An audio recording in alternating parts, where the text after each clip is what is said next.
Well, I'm referring to tea. I'm not referring to dinner, but yes, dinner. So the evening meal, we call this tea. And the meal that we have in the middle of the day, what a lot of people call lunch, we call dinner. Welcome to English with Lewis. Let's go! Hello, everybody, and welcome back once again to English with Lewis. And yes, this week I have another wonderful guest, and she's actually very close to home. So I won't mention anything else at the moment, but Ellie, welcome. How are you? Hi, Lewis. I'm all right. How are you? I can't complain. It's Friday when we're recording this. Literally after this recording, I'm going to go out for a walk and just call it a day, finish work for the day. So, what a relief. Very nice. Well, for us, we have got a bank holiday on Monday as well. So when I finish, I've got an extra long weekend. Oh, I'm so jealous. To be honest, I can't complain because I had a day off. The bank holiday was on Wednesday, and I actually thought it was the same in England as well. And I was like, no, of course, all the bank holidays are moved to Mondays or maybe Fridays as well, or is it just Monday? I think Good Friday is always on a Friday, and I think Christmas Day and New Year's Day are just whenever they are. But everything else is on a Monday. Uh-huh. Which is a weird thing, I think. I didn't know that that's a very different thing from a lot of other places. We're quite unusual, aren't we, in the UK for that? Just have to be different, don't we?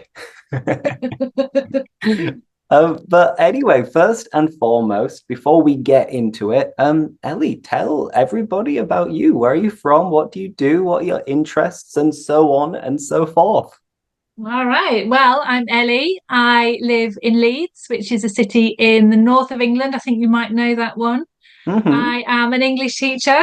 I teach British English pronunciation. So I specialise in the sounds of English rather than, I don't really touch grammar very much. Yes, I'm all about the sounds of English. Oh, fantastic. So yeah, we actually just connected a few weeks ago, and I was like, Ellie, you're from Leeds. And then I proceeded to make a confession. Because it shows on my Instagram that I am from Leeds, but I'm fibbing a little bit. I'm lying a little bit. I'm stretching the truth a little bit. In fact, I'm from a town called Bingley, which is technically in Bradford. And Leeds and Bradford are right next to each other. But Bingley is a town of like 20,000 people. It's about 20 minutes on the train to Leeds. But whenever I'm introducing myself to people abroad and all over the world, I say I'm from Leeds. And even then, some people still don't know where Leeds is. Mm-hmm. And it's great. It's a big city, and it surprises me that people haven't heard of it really. Um, but yes, Bingley is lovely. Leeds is also lovely, but Uh-huh. Bingley is lovely. We've had lots of bike rides along the canal up to Bingley, and then you get to the Five Rise locks or those Uh-huh. gates in the canal, and yeah, you feel like your legs are going to fall off and your heart's going to. It's quite a steep hill, that one. Yeah, yeah. No, I live just next to there. So sometimes if I'm going for a walk and I'm recording some phrasal verb videos, I put my AirPods in and then like, okay, phrasal verbs, phrasal verbs. And I might be walking up that hill and then recording myself at the same time. So maybe I'll see you there in the future. Maybe. But you mentioned Leeds and the fact that people don't know it. Ellie, Mm. what is Leeds like? How would you describe it to people who don't really know what it's like? Ah, I really like Leeds. I'm not actually from here. I'm from York, which is about 25 miles from Leeds, but I've lived here for I don't know, like 25 years or something. And it's a really brilliant city in the sense that you've got lots of stuff happening. So there's lots of culture, there's lots of galleries, museums. There's also like the Bank of England, for example, have got a big office here, and it's a big legal centre. But as well as that, it's really easy to get into the countryside. So you can, drive or catch the bus or the train, and within 20-30 minutes, you can be in, beautiful countryside. You can be in the dales with the green hills and all the rest of it. And I think that makes it quite different from a lot of the other big cities. So Leeds often gets compared to Manchester because, that's another really big northern city. But Manchester, I mean, there's nice countryside around Manchester, but not like there is around here. And there's a Great. big rivalry, isn't there, as well, between Leeds and Manchester? No, Yes. it's true for sure. The only thing that Manchester has got over Leeds is, of course, maybe the airport's better. Yes, it's a bigger city. They have more successful football teams. But apart from that, Leeds is better in everything. I promise. I promise too. Yeah, he's not lying. And if we've got people here who are thinking about going to visit the UK and maybe they might stop by in Yorkshire, would you recommend that they visit Leeds or York? And what are the similarities and differences between the two cities? They're very different places. They're very different places. So York is, it's a very old city. There's Roman remains there. There's Viking remains, and not just remains. There's the whole city walls around York that you can walk on. There's medieval streets in the middle where these little tiny narrow streets with even narrower tops. Leeds doesn't have anything like that. It's very, very different. It is a big city. It's a bustling, busy place. York is also a very busy place, but a busy place with tourists and tours and groups of people. I don't know. I don't know. They are so different that I don't know which I would pick, really. I think ideally, you could come on a holiday to the UK and you could spend 2 weeks just in Yorkshire because it's such a varied place. It's such a different place. So if you go out to the coast, you've got, Whitby, you've got Scarborough, you've got, beautiful seaside villages. Whitby is great. Whitby is really great. With all these, little kind of passages and little sort of smugglers' caves. And this is where Captain Cook came from when he went on. Was it Australia that Captain? Yeah, Uh-huh. I think I Captain Cook think so, yeah, but Australia I'm did. not very Yeah. well versed in history, but I can agree with you 100% that Whitby, Well, Farnborough, yeah. Scarborough, beautiful. Yeah, really beautiful, really beautiful. And Yorkshire in general it's huge, actually. It's a really big area as well, which is why you could just spend so much time here. Mhm. Um and not see all of it. And which is why when people talk about having a Yorkshire accent as well, it's a bit meaningless because it's such a big county that then how people speak in the north versus how they speak right in the south in Sheffield, Doncaster area, and over in the west. Mhm. Very, very different. Very different. No, no, Um, 100%. Like even with yeah, me living abroad and I've been away from home like for quite a while, my Yorkshire accent comes back when I'm with my friends and family. But then when I'm yeah, in like teacher mode, it's yeah, like you can kind of tell it's a Yorkshire accent, but a very neutral one. yeah. Isn't Um, it funny? Isn't it funny? yeah. And all of my family are like, "You sound so posh when we see you." What's happened to you? Yeah, and then yeah. It's interesting. Now, so basically the summary is that if you are visiting the UK, go to Yorkshire and visit all of Yorkshire All and of Yorkshire, yeah. compare Leeds, York, and all of these different places. To be honest, I think if you're looking for something touristy, like Edinburgh and this kind of vibe, York is probably the best place to Yeah, go. But yeah, at the same time, it's very walkable and easy to see everything in just a few hours, whereas Leeds is a little bit bigger and has yeah, more to do at the end of the day. So you can yeah. kill two birds with one stone and visit them both. And you can catch a bus easily, which is an hour, and it's £2. So you really can just do both. It's a bargain. Now, continuing with Leeds, am I right in thinking you went to university in Leeds too? I did, yeah. That's what brought me to Leeds actually, to come to university here. Yes, I did. I went to Leeds University. I did my first degree there, my BA. So I did linguistics and phonetics for my first degree, and I did my teacher training in Leeds as well. I went back to York just for a year to do my masters. Um, but yes, most of my education has been in Leeds. It's a great university. Yeah, I feel yeah. like I'm from the tourist board here, I actually. know you're I'm from such the a good Leeds tourist board, representative. but We'll be in it's contact with them great. soon. Oh, yeah, that's a good idea. That's a good idea. But like I've got quite a lot of students who they've come to the UK, like either to work or to study, and they're all in London. And I understand, London is the capital and there's all, so much going on there. But the quality of life that you get down there for what you're paying versus what you can get if you come up here, Hmm. it's a completely different world. And, you know, the cost of rents in the capital, cost of everything in the capital versus what you pay up here. We're only 2 hours away on the train. It's not like, we're in the Outer Hebrides or something, we're still close. So yeah, come to Yorkshire.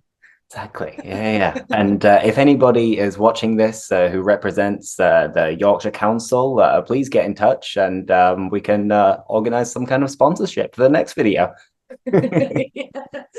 But with Leeds and studying linguistics and what was it, linguistics and phonetics, Mhm. why did you choose to study this? And how was your experience at uni studying this degree? Ah, well, I chose to study it because it was just so interesting. Like it was just so interesting. And when I first kind of started my degree, I kind of had this really weird feeling that I was sort of cheating in some way because it was just so interesting. And I was like, does this count? Does this Uh-huh. and it was easy as well because what you're interested in is easy, isn't it, as well? So everything felt very easy. I had actually, the year before I started uni in Leeds, I'd gone to Liverpool for a year to study law, which Okay. is, complete difference, which was really boring and really hard. So when I started doing linguistics, I was like, This is what I wow, could have done in the first yes, place. should have just done this the first time. Um, yeah, so and then what was the second part of the question? Like what was it? How was your experience, which you kind of answered at the same time, that it seems like you loved the topic, so I guess it Yeah. was as if you were being paid to study. It was amazing. It was really good. It was really good.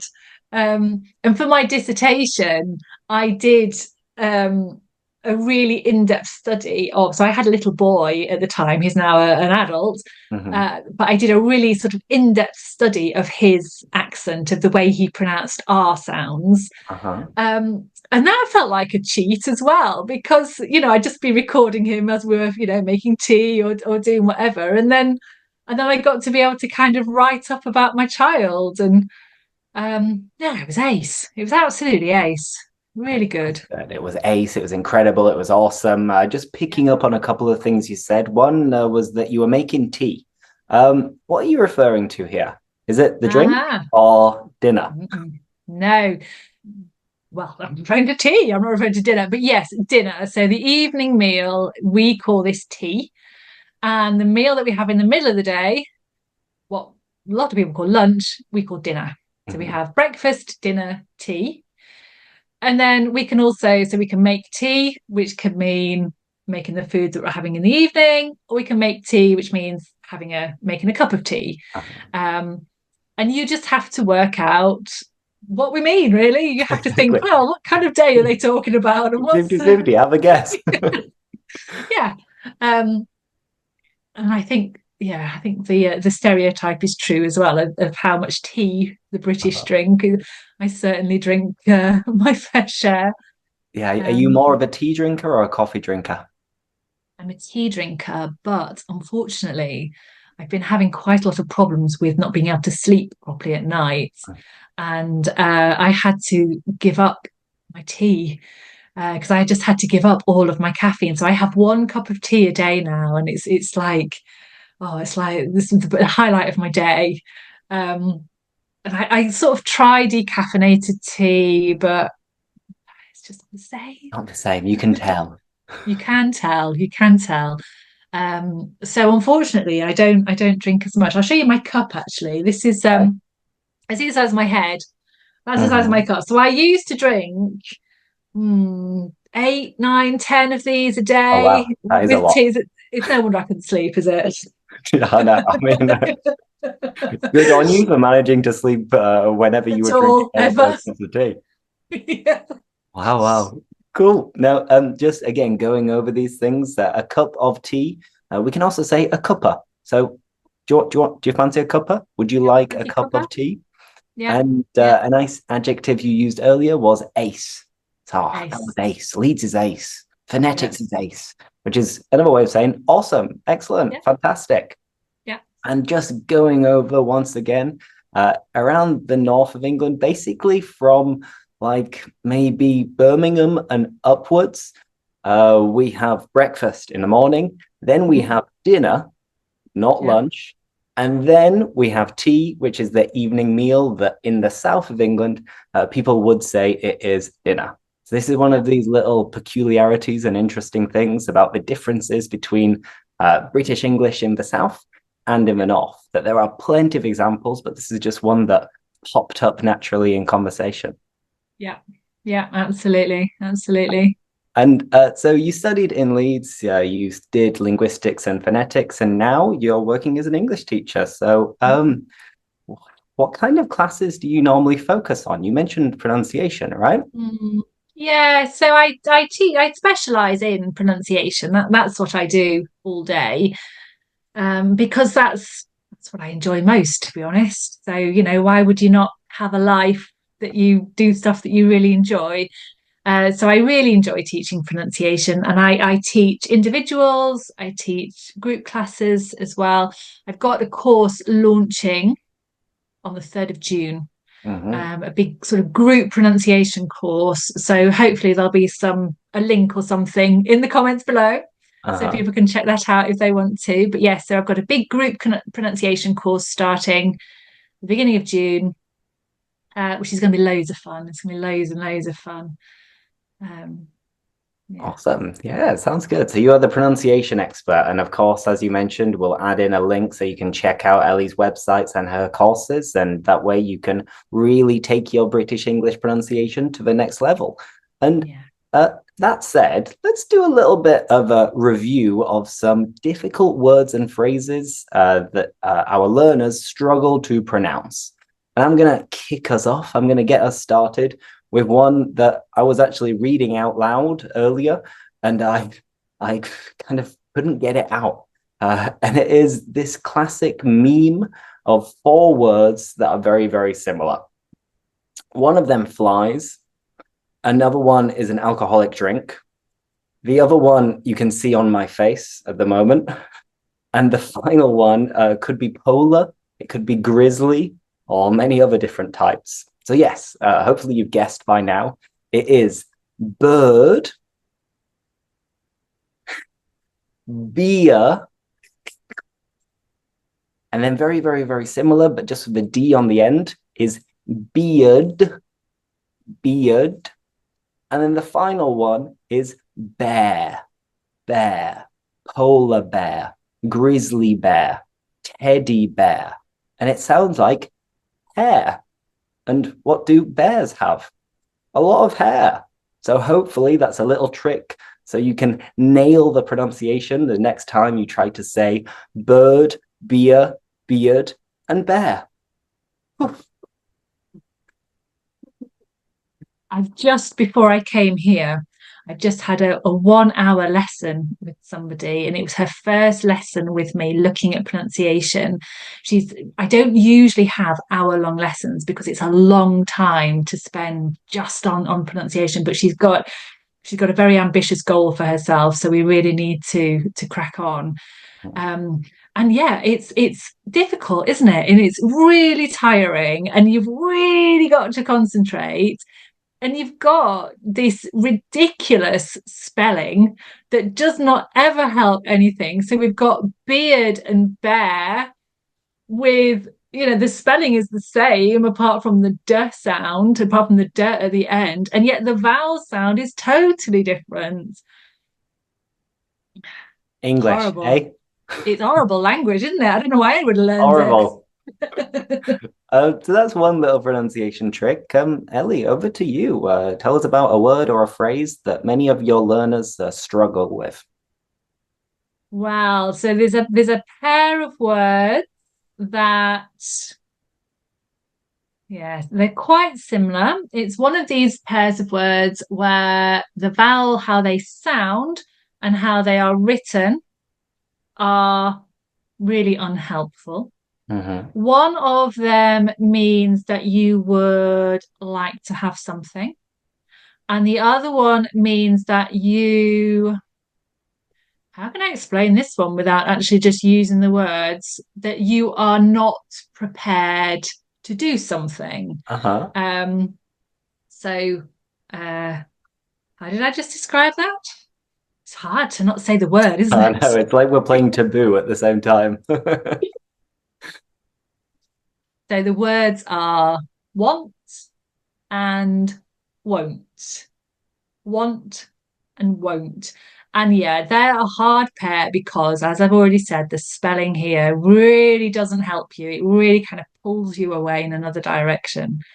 So want has got the same vowel sound in as words like hot, want, and not, want, and won't. It's got the same vowel sound in as words like coat or home. So won't.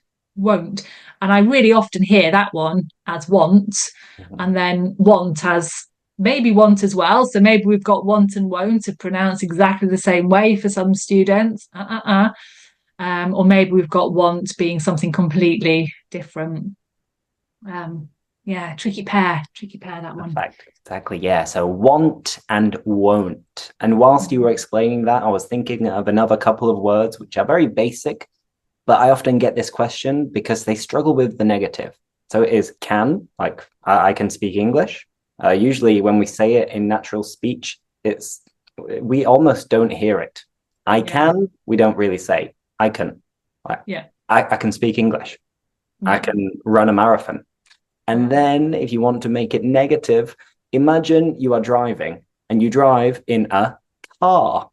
So I can't. And this one is really extended. You kind of elongate the vowel. So I can't do it. I can't help you. I can't run a marathon. So I think this is easy in British English, at least, because it's pronounced like something you drive, like a car. I can't. Yeah. But then in American English, it's a little bit trickier. It's a little bit more complicated because like I can, and then they might say I can't. Yeah. It's like there's no vowel. I can't. So my advice to you is learn British English. Yes. Yeah, basically. But no, I don't know how the Americans aren't spending their life just getting confused. Can you or not? I don't know. And one of the things that lots of learners of English kind of, what makes their life a bit harder, I think, is they're not being careful enough to decide, am I learning British or am I learning American? Because if you say a can to a British English person, they're gonna hear can, even if you've got the t in there, because we're following the vowel. The vowel is the really important thing in that word.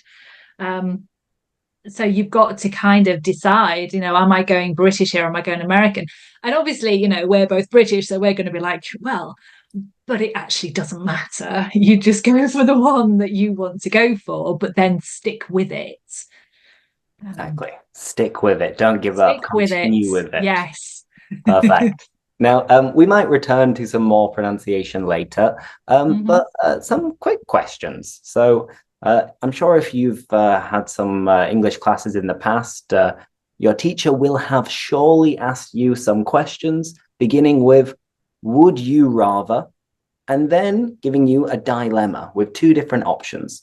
So I have found some possible would you rather questions, and we're going to take it in turns to ask each other the questions and think on our feet and say whatever comes to mind first, whatever comes off the top of our heads. Mm-hmm. So, Ellie, ready? Mm-hmm. Thumbs up? Cool. The first question is, would you rather always say everything on your mind or never speak again? Wow. Oh, no.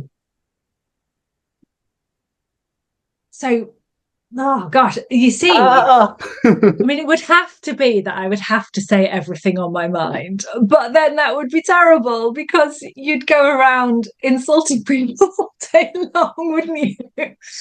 Oh no.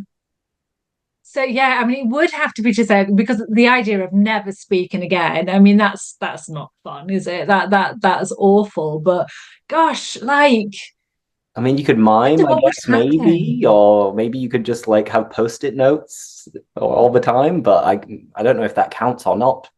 Yeah, well, I don't know. It's your question. You Yeah, make the I rules. didn't look into it too much. Yes, I think you would have to. But do you know, if everybody said everything on their mind at all times, maybe it would be okay.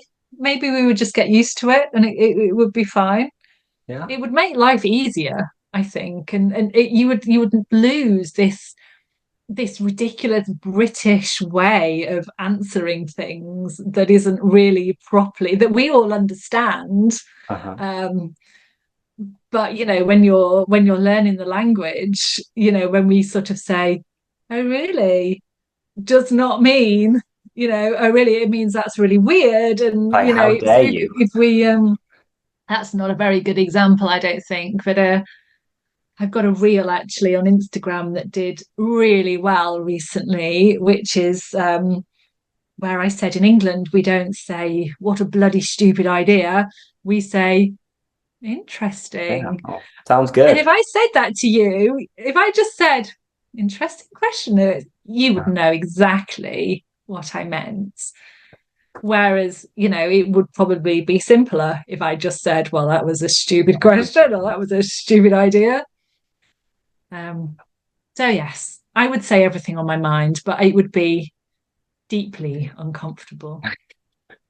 I think you'd get used to it, as you said, and then you'd start to like get Mm, over the shame, and you'd just be like, well, yeah, honesty is yeah, the best policy, and this is what it is. You can yeah. or leave it. But I And think there's plenty of cultures that are like that, really, where they do just kind of say what's on their mind. And I don't know, it's kind of a bit shocking when it first happens, but then you're like, well, at least I know. exactly.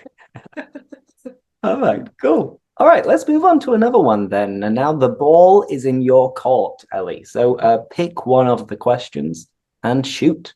Ask me. Okay. So, what about would you rather travel back in time to meet your ancestors or go to the future to meet your descendants? Hmm. So would I rather travel back in time to meet my ancestors or go to the future to meet my descendants? Ugh. It's a bit creepy, isn't it? Yeah. Um, yeah, I quickly, when I was scanning the questions, I read this one earlier and I thought it was quite interesting because it's not the typical question that people ask you when it comes to this activity. But like if people ask me if I would rather go back in time or go ahead in time to the future, usually I say that I'd rather go back in time. So I guess I'd rather travel back to meet my ancestors. So I met my grandparents, but I never met any of my great grandparents. And imagine meeting one of your ancestors from like a millennium, I don't know, 1,000 years ago.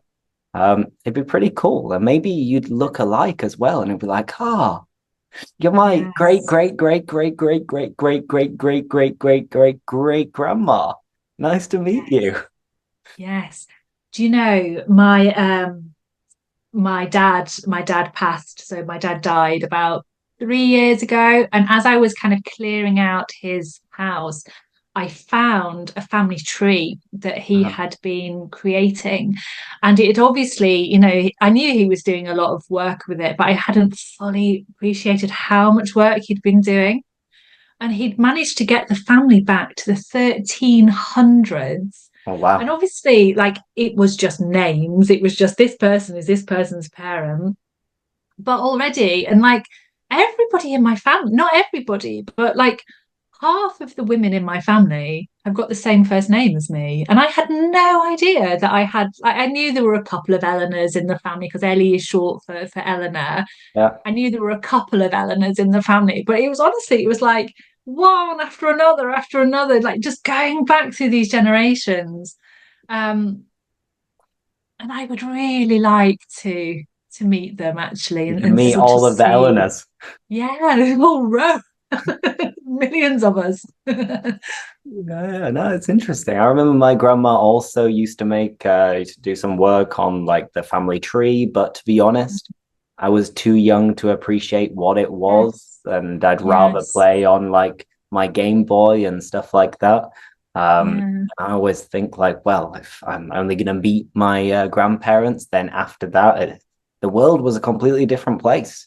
But yeah, maybe as you get yeah. older, you start to appreciate your ancestors and your family history a little bit more, which is Mm, why I would go for that option. I'd rather travel back in time to meet my ancestors because yeah. I don't know about you, but traveling into the future it doesn't really appeal to me. I can just imagine post-apocalyptic scenes. Well, mm, I don't know. I think we'll be fine. As I think, optimism, yeah, I think I glass do. half full. I feel, yeah, no, I do. I think we'll work it out. I think we'll work it out. I believe. Also, let's do another couple. So, hmm, next question. Let's go for a simple one. Okay. Would you rather work in a group with a team or work alone and yeah, work independently? Which one do you prefer, working in a team or working on your own? Just such a simple question. It's so easy, that one. Independently, absolutely independently. I've got really no patience at all with like negotiating and working things out. As a Uh, no, I would rather make my decisions, get on with it, even if it turns out that I'm wrong. I don't have a problem with asking people's opinions or asking people's advice or anything like that. But the idea of like team meetings or, oh, no, no, no, absolutely independently. I didn't expect such an emphatic answer. Yeah, no, that's No hesitation. no hesitation whatsoever. Awesome. Cool, cool. And related to this, obviously you work for yourself at the moment. Mm. What are the challenges of being a freelancer and having your own business? Um, well, so despite me giving such an emphatic no at the idea of group work, you have to be, or I have found that I have to be a little bit careful that I see people enough. Because although I see people all day online, it's not quite the same thing as, being in the same room as people. Um, there was a point a few years ago when I kind of first started where I was doing, really long hours, even longer than I'm doing now, that I did get quite lonely. Um, so I joined a gym, and then that's fine. No, I just go to the gym a couple of times a week, and that's all I need. But and I guess there are times, where it would just be really nice just to kind of bounce an idea off someone. And um I think there are times as well when the workload is particularly heavy, just because sometimes life is like that. Mhm. There are times when it would just be really nice to have somebody also doing that with me. But I think the challenges of group work for me far outweigh the challenges of working individually. Mhm. Like, perfect. Interesting. Yeah, for anyone who is thinking about going freelance and setting up your own business, it's interesting to think about these different things. And you have Mm, to weigh up the pros and cons and see yeah, which one outweighs the other. yeah. So if you like being your own boss, then I guess the kind of disadvantages of being working in a team are just not worth dealing with. Just Mm, go solo. yeah. I've never regretted it, and I will never ever, well, maybe we can't say never ever, but I can't imagine not doing this anymore and not having this kind of way of life anymore. And I work just as hard as I ever did when I was working in a school, but it's just my own timetable, my own schedule. So yeah. Quite lovely. Now, let's finish off with some British English expressions or some words. Um, so obviously we're both Yorkshire from the UK. So let's go over a couple of expressions each. And I'm going to begin with a phrasal verb because I love phrasal verbs. And Ellie focuses on pronunciation. Usually, my go-to content is phrasal verbs. I don't know why. They just get me going. But the phrasal verb I'd like to teach to you today is to waffle on. Lovely.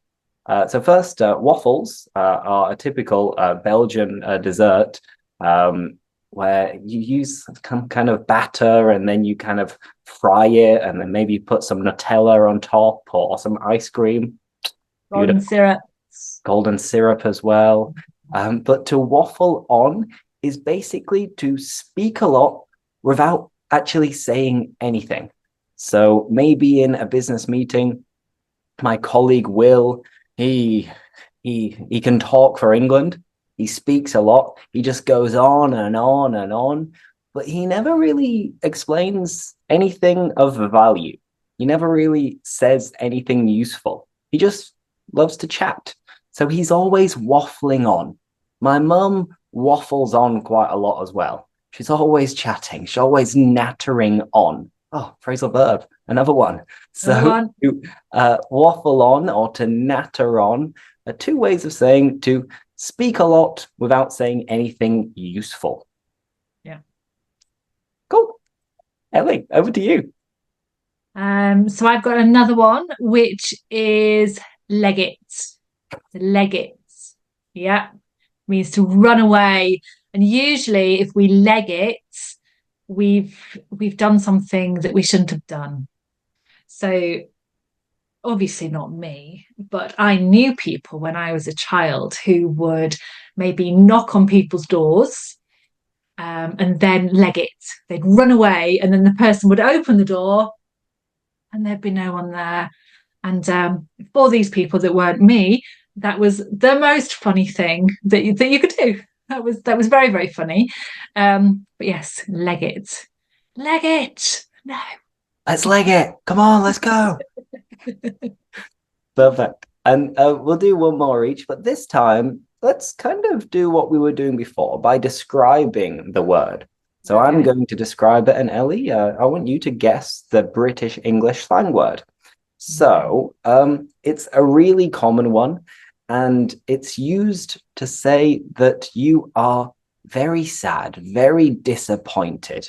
And we often just say the word and we don't even say I am, but Mm. it's just like, oh, it's disappointing, sad, bad news.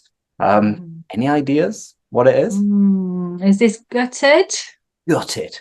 Oh, Oh, gutted. gutted. So it's a really nice adjective, and it's used to say that you are disappointed or you are sad, you are upset, and it's often used just on its own. It's like, oh, mate, gutted. Gutted. I Gutted feel for you. I'm sorry for you, but Yeah. gutted. Yeah. Gutted. That nice Yorkshire. Oh, we've both got coming Ugh. out there as well. Oh, See, the gutted. longer we're together, the more it's coming out. It is. I start off so well, and this.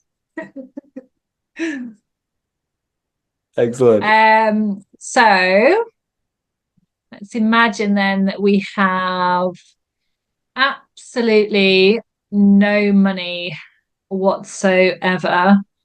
Um, Maybe, in a week we will be fine because we will be paid or something will happen. But right this moment in time, we have absolutely no money whatsoever. Mhm. What's that word? So I think a lot of people might be thinking of a more American term or a more generic term, which is when something isn't working, Yeah, you are broke. So you yeah, could be broke. If someone is broke, it means you've got no money. You're very poor. But yeah, what I grew up on and what's more common for me is skint. yeah, I'm skint. Oh, sorry, I can't go out tonight. I'm skint. yeah. For me, broke and skint, they don't quite mean the same thing. Yeah, I agree that broke is a bit more American, Hmm. but you can tell me because maybe you don't agree. But for me, broke is something that lasts longer. So, I'm absolutely broke and I'm going to keep being broke until I don't know, some big thing has happened. Whereas skint can be, I'm just skint this month because Hmm. I had an expensive repair on my car, or but then I will be fine. It's a shorter. Yeah, I Do you guess have that so. difference, or Yeah, I think I haven't really thought of it before, but the more you explain it, I'm thinking, yeah, I guess that makes sense that if you're broke, it's kind of like there isn't a solution almost. Whereas if you're thin, it's like, well, it's all right. Well, I'll see you next week. yeah, we'll be all right. I think this is really makes English hard, doesn't it? That you've got all these really similar words that just have these little differences. Um, mm, But yeah, but lovely. Very useful. So there we had, what was it? Waffle on or natter on. We had to leg it, to be gutted, and mhm. also skint. And then earlier before that, we went over the pronunciation of bird, beer, beard, bear, among other things. It's hard to get out if you say all four of them at the same time. Like, Yeah, really hard. but no, Ellie, thank you so much for joining me. Very welcome. It's been a pleasure. The pleasure was all mine. And as we mentioned earlier, we'll put a link in the comments somewhere in case you're interested in checking out Ellie's new pronunciation course. And let us know if you have any questions for us about what we do, Leeds, Yorkshire, British slang, pronunciation, whatever comes to mind. But that's all for today. Thank you, and we'll see you in the next video. Bye bye. Bye bye. Thanks for watching. Like, subscribe, and see you next time.